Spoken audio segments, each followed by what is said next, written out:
इंतहाई ख़तरनाक बारिश, इंतहाई ख़तरनाक मौसम। ये मानसून का मौसम ना सिर्फ तबाही और बर्बादी कराची वालों के लिए बल्कि साथ में बर्ड्स की बर्बादी भी अपने साथ लेके आया है, क्योंकि इस तरह का जो मौसम होता है वो बहुत सारा बैक्टीरिया, ह्यूमिडिटी, गंदगी और चीज़ों के अंदर सड़ने की, क्योंकि एक चीज़ को अगर आप रख दो ना और उसके अंदर नमी हो जाए तो वो सड़ जाती है, बैक्टीरिया आता है, जिसकी वजह से एक वायरस हवा में आ जाता है, खानों में आ जाता है, पानी में आ जाता है। और कोकी का वायरस, जिसके अंदर आप लोगों ने, मैंने एक रील भी डाली थी कॉक्सी क्योर के हवाले से। तो ये सारी बातें इस मानसून के हवाले से अभी हम डिस्कस करेंगे। सबको, मेरे भाइयों को, आप लोगों को मेरा सलाम है भाई। और हम अपना डायलॉग से शुरू करते हैं कि बिजनेस जिसको करना है वो हमारे पास ना आए, और शौक जिसको करना है वो हमारे पास आ जाए। इतना ख़तरनाक मौसम आ गया है भाई। पहली बात तो ये कि यार आप सब लोग भाई जो इस बारिश में कराची में ख़ास तौर पे थे, या अपर साइड पे भी काफ़ी सैलाब वगैरह आया है, यार आप सब लोग खैरियत से हो, ठीक हो? मुझे ज़रूर कमेंट करके बताना यार आप लोग सब खैरियत से हो ना, कोई मसला तो नहीं है। क्योंकि बहुत ज़्यादा तबाही और बर्बादी देखने में आई। इवन कि मैं ख़ुद भी 5 घंटे ट्रैफिक में फंसा रहा ऑफिस से आते वक्त, और उसके बाद मैं घर पहुंचा, बाइक मेरी बंद हो गई थी। 2-3 दफ़ा सही भी कराए, मैकेनिक को भी पैसे दिए ठीक ठाक, और फिर उसमें ज़ाहिर है बाइक में और भी काम निकल आए, सिर्फ एक काम नहीं निकलता, फिर निकलते गए। फिर वो बहरहाल इन दी एंड बाइक को खींचते खींचते पानी में डूबते डूबते घर पहुंच गए। अल्लाह के फजल करम से हज़ारों रिस्क का सामना करना पड़ा। बिजली के तार भी रास्ते में आए, खंबे भी आए, खड्डे भी आए, ठीक है, गाड़ियाँ भी डूब रही थी, बार बार एक दूसरे की गाड़ियों से टच होके पाँवों में खराचे और ज़ख्मी भी हुए पाँव, ठीक है, गड्ढों में पाँव गिरने से, पत्थरों से भी ज़ख्मी हुए। इन सारी मुश्किलात को फेस करते हुए हम लोग घरों को पहुँचे, और बड़ी मुश्किल मतलब सूरत हाल थी। अल्लाह ने अपना करम करा और सबको अपने हिफ्ज़ अमान में रखे अल्लाह ताला यार, क्योंकि बड़े मुश्किल हालात हो गए थे। और इसमें अब क्या बोल सकते हैं, ये पॉलिटिकल मामलात की वजह से आज हम इस नहज पे पहुँचे। अल्लाह ताला हमारे हुक्मरानों को भाई अकल दे और इनको इस काबिल बना दे कि यार ये लोग लालच छोड़ के हमारे मुल्क की तरक्की की तरफ जो है ना गामजन हो जाएं ये लोग किसी तरह से। क्योंकि हमारे मुफ्ती साहब हैं, वो तारिक मसूद साहब, उन्होंने कहा है कि भाई यही बारिशें कनाडा, अमेरिका में भी होती हैं। तो बेसिकली जो बारिश है ना वो जहमत नहीं है, हमारी जो हुकूमतें हैं ना वो हम पे जहमत है। क्योंकि यही बारिश कनाडा में, अमेरिका और दूसरे ममालिक में भी होती हैं, दुबई में भी हुई थी। लेकिन बात यह है कि इंफ्रास्ट्रक्चर ऐसा होना चाहिए कि इस तरह की बारिश हो तो सारा पानी नाले में चला जाए और लोग अपना काम से काम रखें।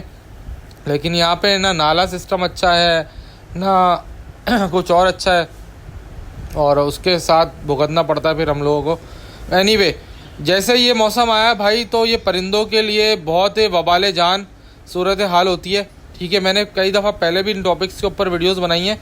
देखो, बजरी को प्रीमियम क्वालिटी का रेम्बो ले लेना, जो इस वक्त सेंटर वाली वीडियो में चल रहा है, इस तरह का प्रीमियम क्वालिटी का रेम्बो ले लेना तैमूर भाई से या किसी और अच्छे ब्रीडर से रेम्बो के। ये कोई कमाल बात नहीं है कि आपने जो है वो 20,000 रुपये खर्च करे या 40,000 रुपये खर्च करे या 50,000 खर्च करे या 10,000 खर्च करे और कहीं से भी जो है ना प्रीमियम क्वालिटी का आपने रेम्बो ले लिया। ये कोई कमाल बात नहीं है, ये कोई भी ले सकता है, जिसके पास भी पैसे आ जाएं और तुक्का लग जाता है लोगों का, पैसे आ जाता है। पैसे आ जाने से ये माल ले लेना कोई बड़ी बात नहीं है। और जिसके पास पैसा होगा वो तो लेट सपोज कराची या पाकिस्तान में उसको प्रीमियम क्वालिटी का माल नहीं भी मिलेगा, तब भी वो इसको इंपोर्ट करा लेगा, ये बाहर से इंपोर्ट करा लेगा, टर्की से करा लेगा, बांग्लादेश से करा लेगा, कहीं ना कहीं से ये इंपोर्ट करा लेगा, पैसे होंगे तो। लेकिन बात ये है कि पैसे होने से क्या ये माल के आ जाने से मसला सॉल्व हो जाएगा? नहीं मेरे भाई, बिल्कुल भी नहीं। मसला बिल्कुल भी सॉल्व नहीं होने वाला। उसकी वजह यह है कि आपको इस क्वालिटी का माल मिल तो जाएगा, आपने ले भी लिया, पैसा भी खर्च कर लिया, लेकिन असल जो हुनर है, असल जो कहते तिगड़म है, असल जो काम है इस बर्ड्स को लाने के बाद, इसकी सेहत का, इसकी ग्रोथ का, इसकी क्वांटिटी बढ़ाने का और इसको ज़िंदा रखने का जो चैलेंज है वो मेरे भाई आप कैसे करोगे? आप लोगों को ये बर्ड लेना मसला नहीं है। बर्ड लेना आसान है, क्योंकि आज नहीं कल आपके पास पैसे जमा हो जाएंगे, आप बीसी डाल लोगे, आपकी कोई लॉटरी निकल आएगी, आपका प्राइस बॉन्ड निकल आएगा, आपको सोना आपने ख़रीदा, आपने चांदी ख़रीदी, आपको उसमें फ़ायदा हो गया, आपने उससे पैसे निकाल के बर्ड्स में लगा दिए, आपने गाड़ी ख़रीदी, गाड़ी बेच दी, उसमें पैसा निकल आया, उससे आपने बर्ड्स ले लिए।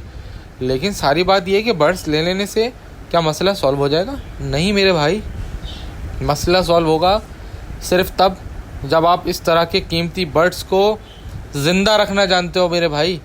इनको ज़िंदा रखना सबसे बड़ा हुनर है।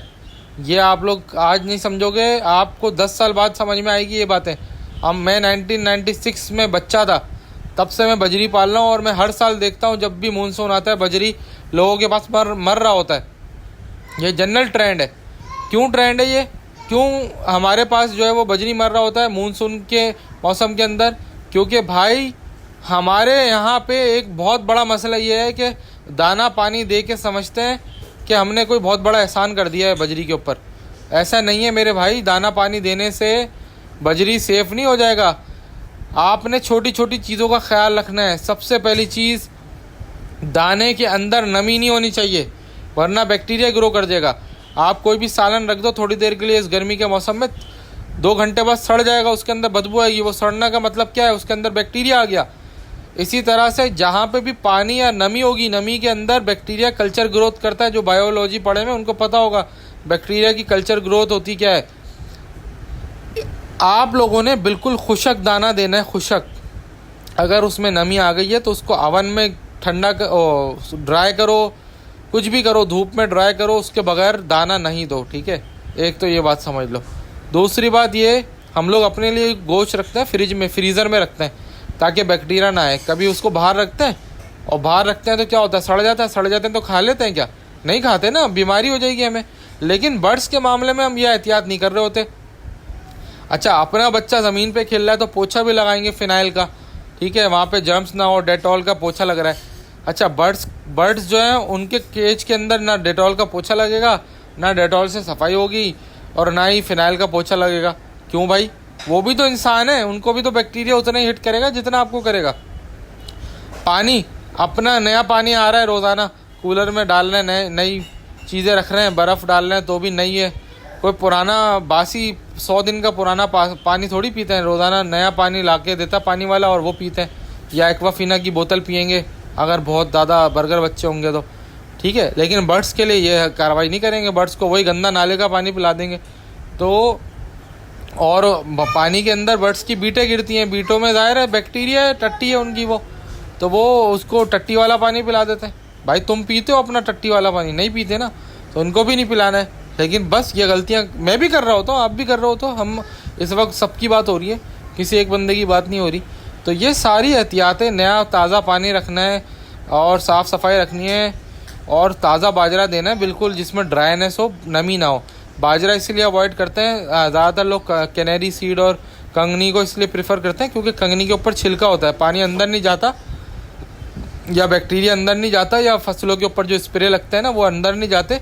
होता यह है कि कंगनी के ऊपर से छिलका हटा के जब परिंदा अंदर का गूदा खाता है ना, तो जो स्प्रे वगैरह है या जो दवाइयाँ हैं ना वो अंदर नहीं जा पाती, तो इसलिए लोग। लेकिन बाजरे में ऐसा नहीं होता, बाजरे के ऊपर डायरेक्ट स्प्रे होता है, बाजरा फिर वो परिंदा खाता है तो उसको नुकसान होते हैं। इसलिए लोग बोलते हैं कि बाजरे को पहले धो, फिर उसको ड्राई करो सूरज की रोशनी में या अवन में, जो भी करना है, फिर उसके बाद जब वो बिल्कुल ड्राई हो जाए फिर उसके बाद बर्ड्स को वो बाजरा दो।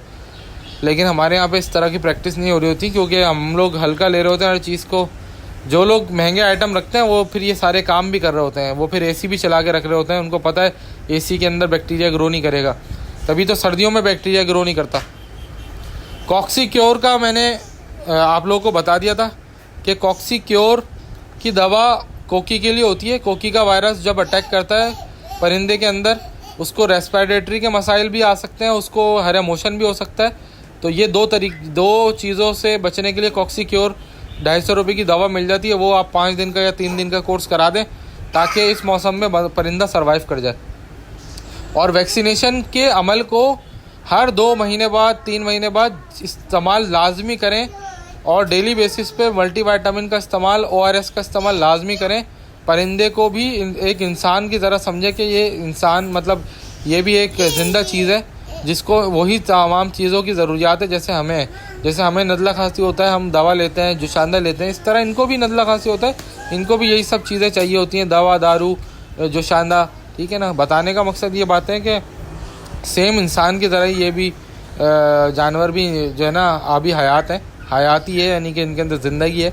और इसके अलावा कुछ लोग एडवांस लेवल पे काम करते हैं, वो ये करते हैं कि अगर कोई परिंदा एक्सपायर हो गया है वायरस में आके इस मौसम में, तो उसको थैली में पैक करके फ्रीज़र में रख दें, और फ्रीज़र में रखने के बाद उसको लैब में ले जाएं, लैब में ले जाके उसको टेस्ट करवाएं कि उसको प्रॉब्लम क्या थी। अगर उसको पेट का मसला था, उसकी आंतों में मसला था, उसको रेस्पिरेटरी का मसला था, लैब वाले आपको बताएंगे कि भाई इसको ये मसला था, आप इसको ये दवा चलाएं ताकि आपके बाकी बर्ड्स बच जाएं। तो फिर वो आपको जब पता चल जाता है कि हमारा बर्ड्स इस वजह से मर रहे हैं, तो फिर आप वो दवा चलाते हो उस चीज़ की। जैसे लेट सपोज रेस्पिरेटरी का मसला है, तो आप रेस्पिरेटरी के वायरस की दवा चलाओगे, फिर वो मसला आपके पास सॉल्व होगा। लेकिन इस पैमाने पर हमारे यहाँ कोई काम करता ही नहीं है, क्योंकि सस्ते बर्ड्स होते हैं। हाँ, जो लोग महंगे बर्ड्स रखते हैं वो सारे काम भी कर रहे होते हैं और उनको ये सारी बातें पता भी होती हैं किस तरह करना है, ठीक है। तो कुछ एहतियात आपने करनी है, कुछ आपके घर वालों ने करनी है साफ़ सफाई की, कुछ जो है वो आपको एडवांस लेवल पे काम करना है, वैक्सीन वगैरह करनी है। तो ये सारी मिला जुला के इस परिंदे को ज़िंदा रखने की कोशिश करनी है, और बाकी अल्लाह के हाथ में ज़िंदगी मौत, आपने अपनी कोशिश करनी है। बाकी अल्लाह ताला इंशाल्लाह आपको सिला देगा आपकी मेहनत का। और जो बीटे हैं वो कोशिश करा करें डायरेक्ट परिंदे के खाने में, दाने में, हर जगह पे ना गिरे, वो कहीं और गिरे, और परिंदा बिल्कुल अपना जो केज है ना वहाँ पे रहे, उसको कोई गंदगी ना मिले, कोशिश इस तरह की करें। चले भाई, मिलते हैं अगली वीडियो में, तब तक के लिए अपना ख्याल रखें। उम्मीद करते हैं आज की वीडियो आपको पसंद आएगी। चैनल को लाइक सब्सक्राइब ज़रूर कर दिया करें। 034724333231 मेरा नंबर है। जिनको रेम्बोस चाहिए या वर्किंग बर्ड, रब्ता करें। गुड बाय, अल्लाह हाफिज़।